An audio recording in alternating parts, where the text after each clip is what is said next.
जब कभी घर में शादी विवाह होता है और घर में नई बहू आती है तो सलाह देने वाले मुफ्त में सलाह दे देते हैं, पर उसका असर कितना बुरा होता है इसका अंदाज़ा कभी नहीं लगाते।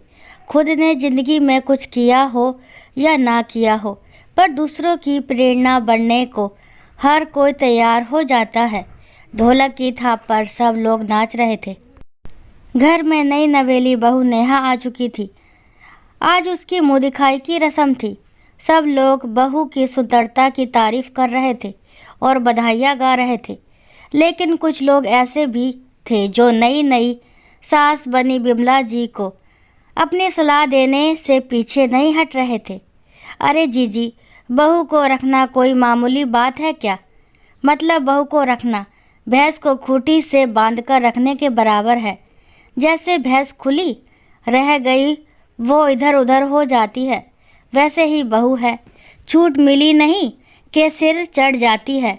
मामी जी अपनी ननद विमला जी को समझा रही थी। अब ननद तो गांव की सीधी साधी औरत, जबकि बहू आई शहर की पढ़ी लिखी नौकरी पेशा। पता नहीं गांव के लोगों को शहर से आई हुई बहू ऐसी लगती है जैसे किसी दूसरे ग्रह से आई हो। इसलिए गांव के लोगों को अपने आप ही बिमला जी से हमदर्दी हो गई और जो आता है वही ये समझाइश देकर जाता। अरे बिमला, थोड़ा संभल कर रहना, शहर की लड़की है, कहीं ऐसा ना हो सिर पर चढ़कर तांडव करे।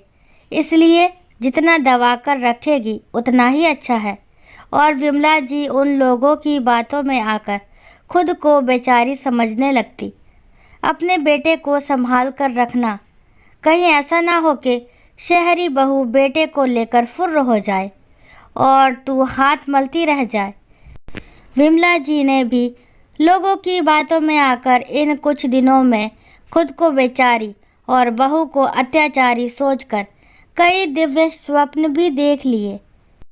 कुछ दिन तो रीति रिवाज और एक दूसरे को समझने समझाने में ही लग गए।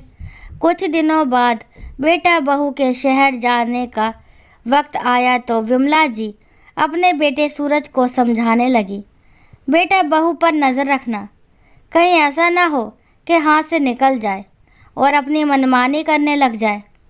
अरे माँ, कैसी बात कर रही हो? तुम्हारी बहू पढ़ी लिखी समझदार है, कोई बच्ची तो नहीं जो हाथ से निकल जाएगी। हाँ, तू बस मेरा मजाक बना। बेटा, गांव के सभी बुजुर्ग कहते हैं कि बहू को रखना भैंस को खूंटी से बांध कर रखने के बराबर है। कहीं ऐसा ना हो तू हाथ मलता रह जाए और पैसे टके के मामले में अभी उसे सब कुछ बताने की ज़रूरत नहीं है। नई नई है, क्या पता हाथ में बरकत है या नहीं। क्या माँ, कितनी बार समझाया है तुम्हें? इन गांव के फालतू औरतों के साथ मत बैठा करो, बेवजह की बुद्धि देकर जाती हैं और कुछ नहीं। हाँ, अब तो शहर की बीबी आ गई है तेरी, अब तो तुझे गांव की सारी औरतें फालतू गवार ही लगेंगी। कहीं ऐसा ना हो एक दिन माँ भी गवार लगने लगे। हाँ, ठीक है, चलो कोई नहीं, ध्यान रखूँगा, कहकर सूरज ने बात को वहीं ख़त्म किया और अपनी पत्नी नेहा के साथ शहर रवाना हो गया। पर शहर आने के बाद भी बिमला जी को चैन नहीं था। आए दिन फ़ोन करके सारे हालचाल तो पूछती ही पूछती, साथ में 10 सलाह भी देती। नेहा की हर हरकत का पूरा ध्यान रखती, वो कब क्या करती है हर चीज़ के बारे में सूरज से ज़रूर पूछती। अब कोई इंसान बार बार एक ही बात को बोलता रहे तो थोड़ा बहुत असर तो होता ही है। सूरज भी धीरे धीरे अपनी माँ का समर्थन करने लगा। सूरज किसी ना किसी बात को लेकर नेहा को टोक देता तो दोनों में लड़ाई झगड़े और हो जाते। धीरे धीरे दोनों में झगड़े बढ़ने लगे। अब तो ये आए दिन के किस्से हो गए थे। एक बार तो सिर्फ इस बात पर झगड़ा हो गया कि नेहा ने अपनी पसंद की सब्जी बाहर से ऑर्डर कर दी। बस बिमला जी ने इसी बात को तिल का ताड़ बनाया और सूरज ने बिना बुद्धि के अपनी माँ की बात पर अमल किया। झगड़ा इतना बढ़ गया कि नेहा परेशान होकर अपने मायके जाकर बैठ गई। जब ये बात सूरज ने अपनी माँ बिमला जी को बताई तो बिमला जी ने बात को संभालने की जगह उसे बिगाड़ने में कोई कमी नहीं रखी। अरे अपने आप गई है तो अपने आप ही आ जाएगी।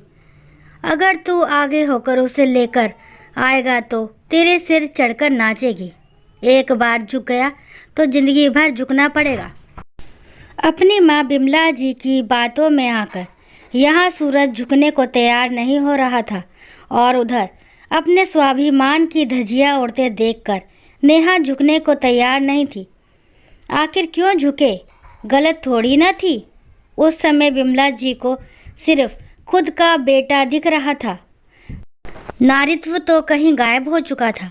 उन्होंने भी बेटा बहू में सुलह कराने की कोई कोशिश नहीं की, बल्कि एक औरत दूसरी औरत के खिलाफ खड़ी हो गई। आखिर मामला तलाक तक पहुंच गया और दोनों की सहमति के साथ ये किस्सा तलाक पर जाकर ख़त्म हुआ। बिमला जी आज भी बेचारी बनी हुई थी। लोग अभी भी सलाह दे रहे थे कि थोड़ा सब्र कर लेते तो परिवार की इज्जत बर्बाद नहीं होती। तो कोई कहता कि आगे सोच समझकर कदम उठाना, अपने बेटे में क्या कमी है दूसरी मिल जाएगी। दोनों की कहानी साथ में शुरू होकर ख़त्म भी हो गई, पर सलाह देने वाले मुफ्त की सलाह देने से बाज नहीं आए। दोस्तों, आशा करती हूँ ये कहानी आपको ज़रूर पसंद आई होगी। अगर कहानी पसंद आती है तो प्लीज़ मेरे चैनल को लाइक शेयर सब्सक्राइब करना ना भूलें और इस कहानी के बारे में आपके क्या विचार है कमेंट बॉक्स में ज़रूर बताएं। कहानी को लास्ट तक सुनने के लिए थैंक यू। राम राम, राधे राधे।